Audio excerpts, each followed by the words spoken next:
चलिए, तो मैं कुलदीप शर्मा आज अपना target 3 phase slip ring induction motor है, यानी कि आज हम 3 फेज की स्लिप रिंग इंडक्शन मोटर पढ़ने वाले हैं। तो इसमें सबसे लास्ट का वर्ड लिखा हुआ है मोटर, सबसे लास्ट में मोटर लिखी हुई है। तो मैंने ये मान लिया कि ये हमारी मोटर है, ये हमने मान लिया कि ये हमारी क्या हो गई, मोटर। अब ये मोटर है, अब हम कोई भी हमारी मोटर हो, पानी की मोटर, कूलर की मोटर, फ्रिज की मोटर, उन सबको बिजली के प्लग से कनेक्ट करते हैं।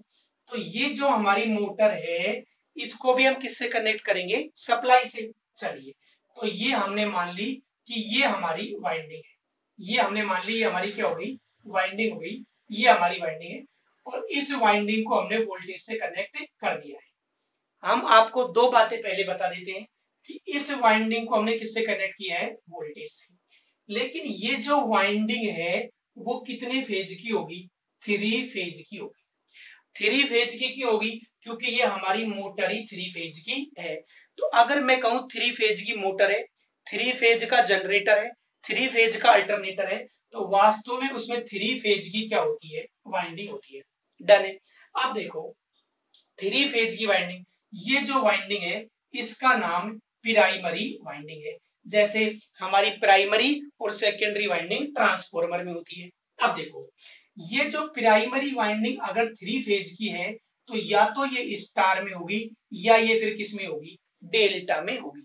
अगर स्लिप रिंग इंडक्शन मोटर है तो स्टार में भी हो सकती है और डेल्टा में भी हो सकती है। चलिए, तो सबसे पहले ये जो प्राइमरी वाइंडिंग है, इस प्राइमरी वाइंडिंग को हमने यहाँ पर बना लिया कि ये हमारी एकदम बढ़िया, ये क्या है, ये टर्न है, एकदम बढ़िया टर्न। ये हमने मान लिया एकदम बढ़िया, ये हमारे क्या हो गई, टर्न। ये हमारे एकदम बढ़िया कॉपर के वायर के टर्न हो गई और ये हमारी प्राइमरी वाइंडिंग हो गई, एकदम बढ़िया। और इस प्राइमरी वाइंडिंग को हमने कनेक्ट किया है वोल्टेज से। ये हमने इसे वोल्टेज से कनेक्ट, इस तरह से हमने यहाँ पर वोल्टेज अप्लाई कर दिया, ये हमारा वोल्टेज है। तो ये हमने मान लिया कि वोल्टेज से हमने कनेक्ट कर दिया है। अब देखो जैसे ही हम इस वाइंडिंग को वोल्टेज से कनेक्ट करेंगे तो इस वाइंडिंग में क्या फ्लो होगी, करंट। एकदम बढ़िया, इस वाइंडिंग में करंट फ्लो हो रही है। यानी कि हमारी मोटर को हमने वोल्टेज से कनेक्ट किया तो मोटर में एकदम बढ़िया क्या फ्लो होने लग गई, करंट। यानी कि मैं कहना ये चाहता हूं कि ये जो तीनों वाइंडिंग है, ये जो आपकी तीनों वाइंडिंग है, इन तीनों वाइंडिंग में एकदम बढ़िया करंट फ्लो होने लग गई। फिर मैं ये कहता हूं कि मान लेते हैं कि ये जो करंट है वो मान लो 10 एम्पियर है, ये मैंने मान लिया। और ये जो वाइंडिंग है, यानी कि ये जो वाइंडिंग है, वाइंडिंग का मतलब कोयल या कॉपर के तार, इसमें मैंने मान लिए कि टोटल मान लो 15 टर्न है। अब यहाँ हमारे ये 15 क्या है, टर्न, और 10 क्या है, एम्पियर। इन दोनों को मल्टीप्लाई करेंगे तो 150 क्या हो गया, एम्पियर टर्न। और एम्पियर टर्न किसकी यूनिट होती है, एमएमएफ की। और इसके कारण क्या आता है, मैग्नेटिक फ्लक्स। इसके कारण मैग्नेटिक फ्लक्स आएगा। मतलब मैं कहना ये चाहता हूं कि ये जो वाइंडिंग है ना, ये जो वाइंडिंग है, इस वाइंडिंग में जब करंट फ्लो होगी तो करंट के कारण अगर कोई कोयल में से करंट फ्लो होती है तो दो बात होती है, एक तो मैग्नेटिक फ्लक्स बनता है और दूसरी वो कोयल क्या हो जाती है, गर्म हो जाती है। ये जो मैग्नेटिक फ्लक्स है, अगर हम इस मैग्नेटिक फ्लक्स की बात करें तो देखो ये जो मैग्नेटिक फ्लक्स है, यानी कि जो इस वाइंडिंग ने बनाया है, ये मैग्नेटिक फ्लक्स की दो प्रॉपर्टी है। एक तो ये मैग्नेटिक फ्लक्स है अल्टरनेटिंग है, और दूसरा ये मैग्नेटिक फ्लक्स क्या है, रोटेटिंग है। दूसरा मैग्नेटिक फ्लक्स रोटेटिंग है। तो मैं कहना ये चाहता हूं कि जैसे ही इस कोयल में करंट फ्लो होगी तो एकदम बढ़िया मैग्नेटिक फ्लक्स आएगा, और वो मैग्नेटिक फ्लक्स क्या करेगा, एकदम बढ़िया घूमेगा। कौन सी स्पीड से, सिंक्रोनस स्पीड से घूमेगा। तो यानी कि ये जो वाइंडिंग है जिसका नाम प्राइमरी वाइंडिंग है, ये वो वाइंडिंग है जो मैग्नेटिक फ्लक्स बना रही है, ये वो वाइंडिंग है जो सप्लाई से कनेक्ट है। अच्छा, तो कुल मिलाकर हमारी मोटर में क्या आ गया, मैग्नेटिक फ्लक्स आ गया। मैग्नेट बना तो बना, मैग्नेट घूम भी रहा है। अब देखो यहाँ पर हमारा रोटर है जिसे हमें क्या करना है, घुमाना है।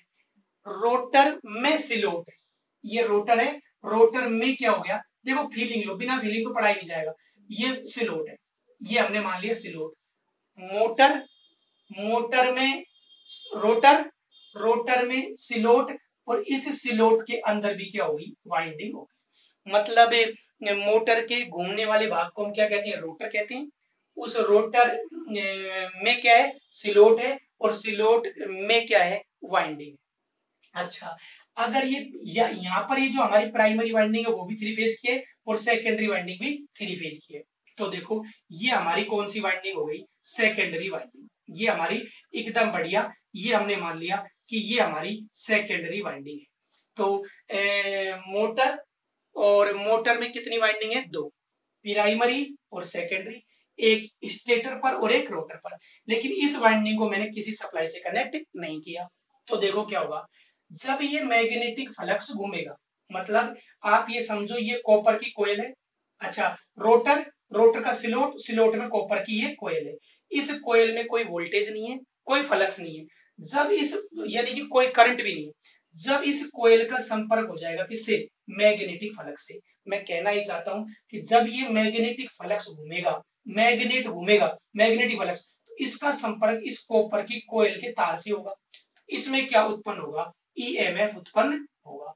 यानी इलेक्ट्रो, यानी इलेक्ट्रिकल, उसके कारण मैग्नेट, और मैग्नेट कारण यहाँ क्या बना, ईएमएफ। तो इलेक्ट्रोमैग्नेटिक इंडक्शन, यानी कि ये वाली जो हमारी वाइंडिंग है उसमें क्या उत्पन्न हो गया, ईएमएफ उत्पन्न हो गया।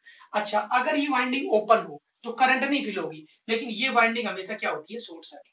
अब देखो, अब हम इस दुनिया में चलते हैं। ये इस मोटर का नाम क्या है, स्लिप रिंग है। तो देखो यहाँ पर हमने कितनी स्लिप रिंग का प्रयोग किया है, ये हमारी 3 क्या हो गई, स्लिप रिंग।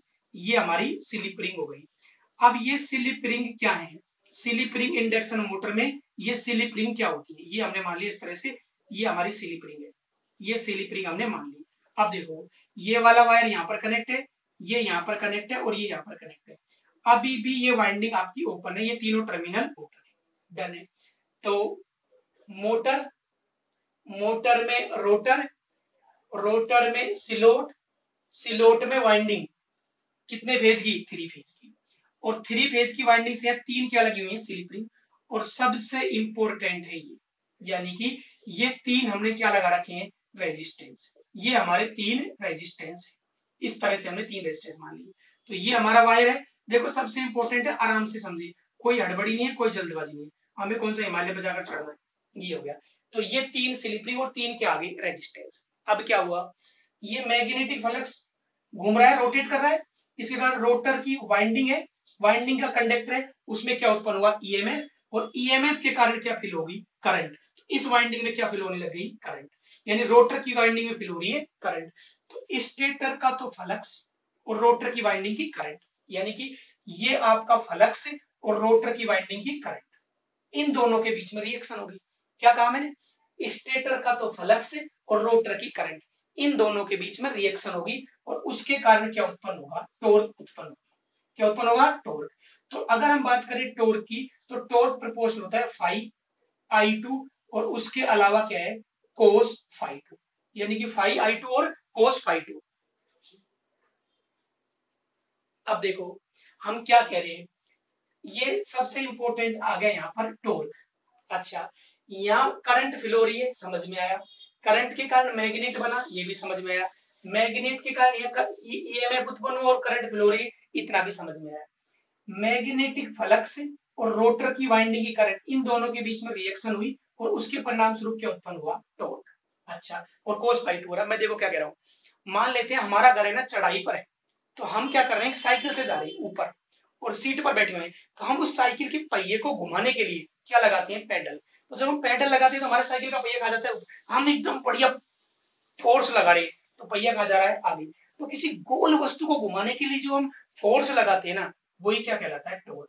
और इसकी यूनिट क्या है, न्यूटन मीटर। तो जैसे ही मतलब एक फोर्स उत्पन्न होगा, एक बल उत्पन्न होगा जो इस रोटर को क्या कर देगा, घुमा देगा। जैसे ही हम पेडल लगाते हैं तो हमारे साइकिल का पहिया कहाँ जाता है, आगे। तो हम एक बल लगाते हैं, तो गोल वस्तु को घुमाने के लिए जो बल लगाते हैं उसे क्या कहते हैं, टॉर्क। चलिए अब एकदम बढ़िया, हमारा रोटर क्या करने लग गया, घूमने लग गया। स्लिप रिंग इंडक्शन मोटर है, इसके रोटर की वाइंडिंग हमेशा स्टार में ही होनी चाहिए। ये पक्की बात है, किंतु परंतु नहीं है। रोटर की वाइंडिंग स्टार में ही होनी चाहिए, डेल्टा में नहीं होगी, गलत है। स्लिप रिंग इंडक्शन मोटर के रोटर की वाइंडिंग स्टार में होगी। अब मेरे दिमाग में चल रही है स्लिप रिंग इंडक्शन मोटर या वाउंड रोटर, या फिर वाउंड रोटर इंडक्शन मोटर। इस मोटर में सबसे इंपॉर्टेंट अगर कुछ है तो वो है आपका रेजिस्टेंस, सबसे इंपॉर्टेंट रेजिस्टेंस है। चल रही है स्लिप रिंग इंडक्शन मोटर और मैं किस पर आ गया, रेजिस्टेंस में। तो इस मोटर में रेजिस्टेंस है कहाँ, ध्यान रखना, जहां जहां करंट फ्लो होगी ना वहां वहां क्या होगा, रेजिस्टेंस होगा। इस पिराई में अब रेजिस्टेंस चल रही है three phase slip ring induction motor, आ क्या गया रेजिस्टेंस। ये प्राइमरी वाइंडिंग है और इसमें करंट फ्लो होगी, तो प्राइमरी वाइंडिंग का रेजिस्टेंस क्या है, R1 पर फेज रेजिस्टेंस। इस सेकेंडरी वाइंडिंग का रेजिस्टेंस क्या है, R2। भाई कॉपर की वाइंडिंग में करंट फ्लो होती है, रेजिस्टेंस R2। ना तो हम R1 की बात करेंगे और ना ही हम बात करेंगे R2। तीसरा सबसे इंपॉर्टेंट रेजिस्टेंस है एक्सटर्नल रेजिस्टेंस। सीधी सीधी बात ये है, एक्सटर्नल रेजिस्टेंस सबसे महत्वपूर्ण है। स्लिप रिंग देखो, slip ring induction motor, motor का रोटर, रोटर का सिलोट, सिलोट में वाइंडिंग, वाइंडिंग थ्री फेज की, और वो जो वाइंडिंग है उसके सीरीज में हमने बाहर से क्या लगाया, एक्सटर्नल रेजिस्टेंस। तो अगली 10 मिनट हम ये एक्सटर्नल रेजिस्टेंस की बात ही हम करेंगे। क्या है ये रेजिस्टेंस, कहां लग रहा है ये, रोटर में। तो पहला महत्वपूर्ण बात और पहली महत्वपूर्ण क्वेश्चन ये है, हमारी दो जो मोटर है, एक तो स्क्वायरल केज और एक स्लिप रिंग। इस स्लिप रिंग इंडक्शन मोटर की सबसे महत्वपूर्ण और अच्छी बात यही है कि इसके रोटर में हम रेजिस्टेंस लगा सकते हैं। अगर स्क्वायरल केज इंडक्शन मोटर है तो उसकी कमी भी यही है कि उसके रोटर में हम रेजिस्टेंस नहीं लगा सकते। एक वर्ड में हम क्या क्या कह रहे हैं, कौन सी motor, slip ring induction motor. Motor का क्या है, रोटर, रोटर में क्या है, सिलोट, सिलोट में क्या है, वाइंडिंग, और वाइंडिंग के सीरीज में हमने क्या लगाया है, रेजिस्टेंस। हम कह रहे हैं ये काम केवल हम इंडक्शन मोटर स्लिप रिंग वाली में ही कर सकते हैं, स्क्वायरल केज में नहीं कर सकते। और ये जो स्लिप रिंग इंडक्शन मोटर है ना, इसको हम स्टेटर और रोटर दोनों साइड से कंट्रोल कर सकते हैं, स्टेटर की साइड से भी और रोटर की साइड से भी। अब मेरे दिमाग में दो तीन बात आती है।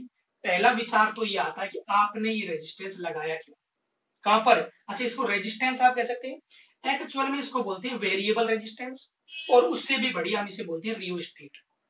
अब हमारी एक समस्या है, ये रोटर पर है ये वाइंडिंग, तो ये वाइंडिंग घूमेगी, लेकिन ये जो रेजिस्टेंस का बॉक्स है ये घूमेगा नहीं, यानी कि ये तो रोटेट करेगा नहीं और ये रोटेट करेगा, तो ये तो रोटेटिंग है और ये बिना रोटेटिंग है। इन दोनों को कनेक्ट करने के लिए हमने किसका प्रयोग किया है, स्लिप रिंग का प्रयोग किया है, वेरी वेरी इंपॉर्टेंट है। और स्लिप रिंग किसकी बनी होती है, फास्फोरस, आपका जो फास्फोरस ब्रोंज की, ये आपकी बनी होती है, फास्फोरस ब्रोंज की बनी होती है। अब देखो ये क्या जुगल है, ये रोटेटिंग है और ये बिना रोटेटिंग है, इनको कनेक्ट करने के लिए ये हमने स्लिप रिंग बनाई है। किसकी बनी है, फास्फर ब्रोंज की बनी है। अब देखो, प्राइमरी वाइंडिंग कॉपर की, सेकेंडरी वाइंडिंग कॉपर की, तो ध्यान रखना ये स्लिप रिंग भी किसकी है, कॉपर की। क्यों, क्योंकि ये जो ब्रोंज है इसमें ज्यादा मात्रा में क्या होता है, कॉपर। एक्चुअल में कॉपर और ये टिन का मिक्सचर है, इसमें ज्यादा मात्रा में क्या होता है, कॉपर होता है। एग्जाम में आ जाए स्लिप रिंग किसकी बनी है, अगर फास्फोरस ब्रोंज है तो ये आएगा, नहीं तो क्या आएगा, कॉपर आएगा। अब देखो मेरे दिमाग में दो तीन बातें आती हैं। पहली बात तो ये आती है कि आपने ये रेजिस्टेंस लगाया ही क्यों है, क्यों आपने ये रेजिस्टेंस लगाया। तो पहला, ये रेजिस्टेंस आपने क्यों लगाया, ये क्वेश्चन है। दुनिया की कोई भी मोटर हो, कूलर की मोटर, मुझे पता है वो सिंगल फेज है, कूलर की मोटर, फ्रिज की मोटर, घर की पानी की मोटर, कुएं की थ्री फेज मोटर, दुनिया, और चाहे अपनी गांव में कुट्टी कुटने की मोटर हो, दुनिया की कोई भी मोटर हो, जैसे हम उसे प्लग से कनेक्ट करते हैं तो वो मोटर शुरू में करंट क्या लेती है, ज्यादा। क्या कहना चाहते हैं, कोई भी मोटर अगर हम उसको प्लग से लगाएंगे तो वो करंट क्या लेगी, ज्यादा। क्यों ज्यादा करंट लेगी, क्योंकि स्टार्टिंग में उसे एयर गैप में मैग्नेट बनाना है। अच्छा, तो शुरू में अगर करंट ज्यादा है तो ज्यादा करंट के कारण, अब ज्यादा करंट कहाँ है, वाइंडिंग में, तो वो वाइंडिंग डैमेज हो जाती है, डैमेज हो सकती है। तो हम ये चाहते हैं कि हमारी करंट क्या होनी चाहिए, कम होनी चाहिए। और करंट को कम करने का एक ही तरीका है, करंट को कम करने का एक ही तरीका है कि क्या बढ़ा दें आप, रेजिस्टेंस बढ़ा। स्टार्टिंग करंट कम करनी है तो स्टार्टिंग में रेजिस्टेंस आप क्या कर दें, बढ़ा दें। क्या बात है, मोटर शुरू में करंट क्या लेगी, ज्यादा। अगर करंट ज्यादा लेगी तो उस करंट को क्या करना है, कम। तो उसके लिए तरीका क्या है, रेजिस्टेंस क्या कर दो, बढ़ा दो। लेकिन आपके दिमाग में विचार जरूर आएगा, अगर आप फीलिंग लोगे तो, कि हमने सप्लाई से कौन सी वाइंडिंग को कनेक्ट किया है, सप्लाई से कनेक्ट किया है हमने प्राइमरी वाइंडिंग। भाई सप्लाई से हमने किसको कनेक्ट किया है, प्राइमरी वाइंडिंग को। तो शुरू में करंट ज्यादा कहाँ आएगी, प्राइमरी वाइंडिंग में, जबकि हम रेजिस्टेंस कहाँ लगा रहे हैं, सेकेंडरी वाइंडिंग में। रेजिस्टेंस हमने कहाँ लगाया है, सेकेंडरी वाइंडिंग में लगाया है। तो आप ये समझे कि अगर सेकेंडरी वाइंडिंग में अगर करंट कम चाहिए तो ऑब्वियस सी बात है प्राइमरी में भी करंट क्या हो जाएगी, कम हो जाएगी। आप ये समझिए। बाकी ये बात मुझे पता है कि सप्लाई से प्राइमरी कनेक्ट है और रेजिस्टेंस हम कहाँ लगा रहे हैं, सेकेंडरी में। तो ध्यान रखना, अगर इसको करंट कम चाहिए तो यहाँ भी करंट क्या हो जाएगी, कम। तो आप ध्यान रखें, एक फायदा तो ये। दूसरा फायदा, पावर फैक्टर। पावर फैक्टर वास्तव में आर अपॉन क्या होता है, जेड होता है। ट्रांसफार्मर और इंडक्शन मोटर, इन दोनों का प्रिंसिपल समान है, लेकिन इंडक्शन मोटर में तो हम ये जो गैप दिख रहा है जिसमें हवा है उसे मैग्नेट बनाते हैं, और ट्रांसफार्मर में आयरन को मैग्नेट बनाते हैं। तो ट्रांसफार्मर की तुलना में इंडक्शन मोटर का पावर फैक्टर बेकार होता है। लेकिन स्लिप रिंग इंडक्शन मोटर में रोटर में हमने लगा दिया रेजिस्टेंस। क्या कर दिया हमने, रोटर, उसका सिलोट, सिलोट में वाइंडिंग कितने फेज की, 3 फेज की। वाइंडिंग के सीरीज में क्या लगाया हमने, केवल रेजिस्टेंस। तो आपको पता है पावर फैक्टर होता है आर अपॉन जेड। तो रेजिस्टेंस का मान अधिक होने के कारण पावर फैक्टर भी क्या हो जाएगा, बढ़ जाएगा। दूसरी अच्छी बात हमें ये मिली। तीसरी बात क्या है, हमने आपको बताया था कि टॉर्क प्रोपोर्शन होता है फाई I2 और कोस फाई 2, ये होता है। और अभी हमने लिखा है कि जो कोस फाई 2 है, पावर फैक्टर है, ये होता है आर अपॉन जेड। यानी हम यहां से कह सकते हैं कि टॉर्क प्रोपोर्शनल क्या होता है, रेजिस्टेंस। वेरी वेरी इंपॉर्टेंट है, टॉर्क प्रोपोर्शनल रेजिस्टेंस। अगर रोटर के सर्किट में हम रेजिस्टेंस ज्यादा लगाएंगे एक्सटर्नल, अगर हमारा रेजिस्टेंस ज्यादा है तो टॉर्क भी क्या होगा, ज्यादा। क्या है ये टॉर्क, अरे भाई कई बार कह दिया, साइकिल को हम चढ़ा रहे हैं तो साइकिल का पहिया घूम रहा है और उसके लिए हम क्या लगा रहे हैं, उस पर बल लगा रहे हैं। जैसे मान लो चढ़ाई में साइकिल चढ़ नहीं रही तो हम एकदम टाइट पेडल लगाते हैं, तो पेडल लगाने के लिए हम क्या करते हैं, उस पर बल लगाते हैं, फोर्स लगाते हैं, वही टॉर्क है। तो ये टॉर्क ज्यादा हुआ अगर हम रोटर के सर्किट में क्या लगा दें, रेजिस्टेंस। तो ये स्लिप रिंग इंडक्शन मोटर में सबसे बड़ी महिमा किसकी है, रेजिस्टेंस की। रेजिस्टेंस ज्यादा, करंट कम, रेजिस्टेंस ज्यादा, पावर फैक्टर ज्यादा, रेजिस्टेंस ज्यादा तो टॉर्क भी क्या होगा, ज्यादा। अब इतने फायदे, तो जिसके फायदे होते हैं उसके नुकसान भी होते हैं। तो ये जो एक्सटर्नल रेजिस्टेंस है, इसमें करंट फिल होगी, और करंट फिल होगी आई स्क्वायर आर, यानी कि पावर का लॉस होगा। और अगर पावर लॉस होगा तो इसके कारण इफिशियंसी क्या होगी, कम होगी। तो हम क्या करते हैं, ये जो रेजिस्टेंस है इसको स्टार्टिंग में तो रखते हैं, बाद में क्या कर देते हैं, हम इसे हटा देते हैं। अब देखो, 2-3 बातें हैं। ये जो एक्सटर्नल रेजिस्टेंस है, अभी मैंने एक बार बोल दिया बात कि स्टेटर और रोटर दोनों साइड से हम इसे कंट्रोल कर सकते हैं। प्लस इसको स्टार्ट करना, इस पर ब्रेक लगाना और इसका स्पीड कंट्रोल आसान है। इसका एकमात्र कारण है कि हम रोटर में क्या लगा सकते हैं, रेजिस्टेंस लगा सकते हैं। और ये प्रोविजन हम स्क्वायरल केज में नहीं कर सकते। अब देखो, स्लिप रिंग, अच्छा 3 ही स्लिप रिंग चाहिए और 3 ही क्या चाहिए, ब्रुश चाहिए। डन। तो ये हमारी 3 फेज की इंडक्शन मोटर है। फीलिंग ले लेते हैं, दिन भर में पढ़ते ही कितने से, जितना पढ़ो अच्छे से पढ़ो। देखो, स्वर्ग नहीं मिलेगा जो अच्छे से मरेंगे। अब देखो, ये वाइंडिंग प्राइमरी वाइंडिंग है जी, ये इसे कनेक्ट किया हमने वोल्टेज से। तो इस प्राइमरी वाइंडिंग में एकदम बढ़िया क्या फिल होगी, करंट। और जब किसी कॉपर की कोयल में, वाइंडिंग में या तारों में करंट फिल होती है तो 2 काम होते हैं। एक तो वो वायर गर्म हो जाता है, उसे हम बोलते हैं हीटिंग इफेक्ट। और दूसरा क्या बनता है, मैग्नेटिक फ्लक्स। यानी कि इस वाइंडिंग ने मैग्नेटिक फ्लक्स बना दिया। और ये वाली जो वाइंडिंग है जिसको हम प्राइमरी वाइंडिंग कहते हैं, ये मैग्नेटिक फ्लक्स बनाती है ना, इसलिए हम इसे फील्ड वाइंडिंग भी कहते हैं। ये मैग्नेटिक फ्लक्स एक्चुअल में 3 फेज की वाइंडिंग मिलकर बना रही है, इसलिए थ्री फेज का फ्लक्स, 3 फेज का फ्लक्स और 2 फेज का फ्लक्स घूमता है, तो ये रोटेटिंग है। सिंगल फेज का फ्लक्स रोटेट नहीं करता। जब ये मैग्नेटिक फ्लक्स घूमेगा तो रोटर, उसका सिलोट, सिलोट में वाइंडिंग कितने फेज की, 3 फेज की, उसमें क्या है, कोयल मतलब कॉपर का वायर। तो जब ये फ्लक्स घूमेगा तो ये जो 3 फेज की वाइंडिंग है इसमें ईएमएफ उत्पन्न होगा, ईएमएफ के कारण क्या फील होगी, करंट। फिर रोटर की करंट और स्टेटर के फ्लक्स के बीच रिएक्शन होगी और उसके कारण क्या उत्पन्न होगा, टॉर्क, और हमारा रोटर क्या करने लग जाएगा, घूमने लग जाएगा। डन और रोटर। यस, अब एक बार इसको नट सेल में हम लिखते हैं।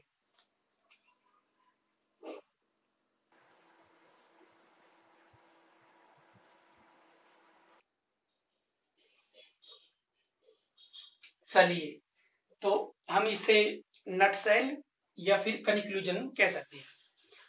तो देखिए, सबसे पहले हमारा इनपुट क्या है, इलेक्ट्रिकल पावर है।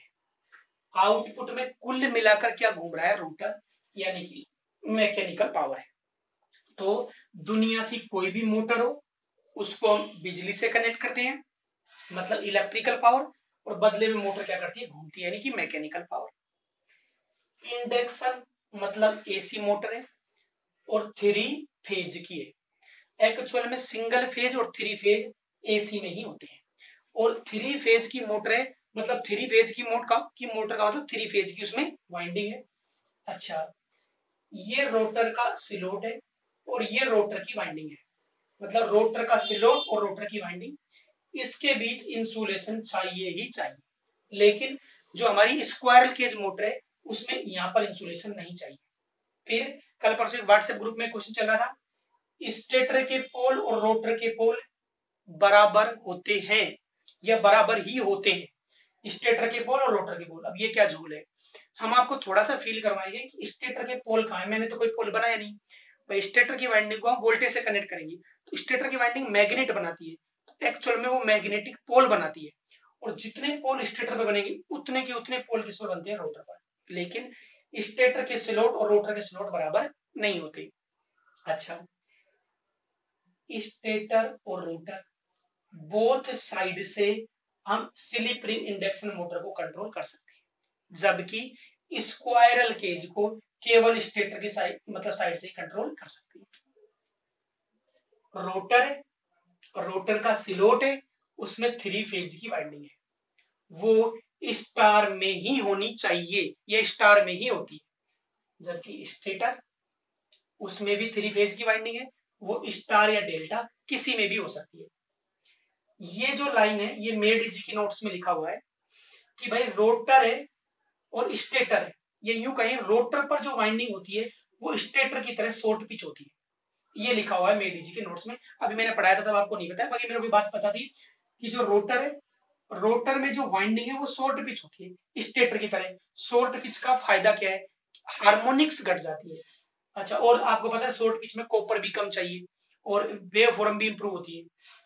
3 स्लिप रिंग है, पहले तो मैंने आपको बताया स्लिप रिंग एसी को डीसी में, डीसी को एसी में नहीं बदलती। स्लिप रिंग तो एक भाग घूम रहा है और एक भाग नहीं घूम रहा, उनके बीच में कनेक्शन का काम करती है। 3 स्लिप रिंग चाहिए, बनी फास्फोरस ब्रोंज की होती है। अगर ब्रोंज ऑप्शन में ना हो तो आंसर आएगा कॉपर। अच्छा, प्राइमरी वाइंडिंग कॉपर की, सेकेंडरी वाइंडिंग कॉपर की, तो स्लिप रिंग भी किसकी, कॉपर की। लेकिन अगर फास्फोरस ब्रोंज और कॉपर भी हो आंसर, तो फास्फोरस ब्रोंज जाएगा, उसके बाद में कॉपर को प्रायोरिटी देंगे। 3 ही ब्रूस होती हैं, रोटर, उसका स्लॉट, उसमें वाइंडिंग। तो रोटर की जो वाइंडिंग है उसके सीरीज में एक्सटर्नल रेजिस्टेंस हम कनेक्ट करते हैं, जो कि वेरिएबल होता है, धीरे धीरे उसे हम क्या कर देते हैं, कम कर देते हैं। अब देखो,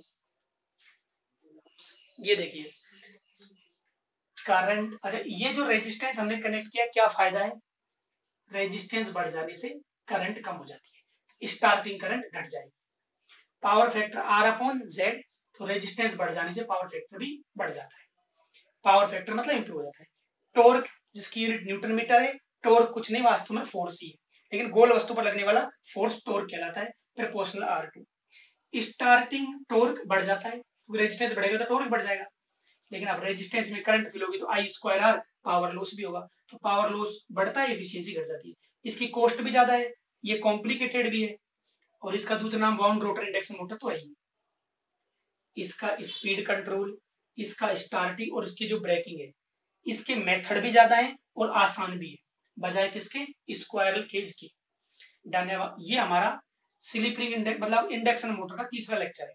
एक लेक्चर हमने कल नाइट को बनाया था same slip ring index motor का, लेकिन ईमानदारी की बात ये वो थोड़ा सही नहीं बना, उसमें पसीने भी आ रहे थे, थोड़ा डार्क भी दिख रहा था, क्योंकि नाइट में बनाया था, कल हम डे में वीडियो नहीं बना पाई थी। तो ये हमारा स्लिप रिंग इंडेक्स मोटर एकदम फ्रेश नया वीडियो है और ऊपर लिखा हुआ है कुलदीप शर्मा एकदम बढ़िया। और धीरे धीरे हम और वीडियो बनाएंगे, शांति से देखें आप, बिल्कुल पेशेंस। हम कितने ही वीडियो देखते हैं आजकल, 5-6 घंटे तो वीडियो देखे थे ये आदमी, तो आराम से देखो वीडियो काम का है। यस, चलिए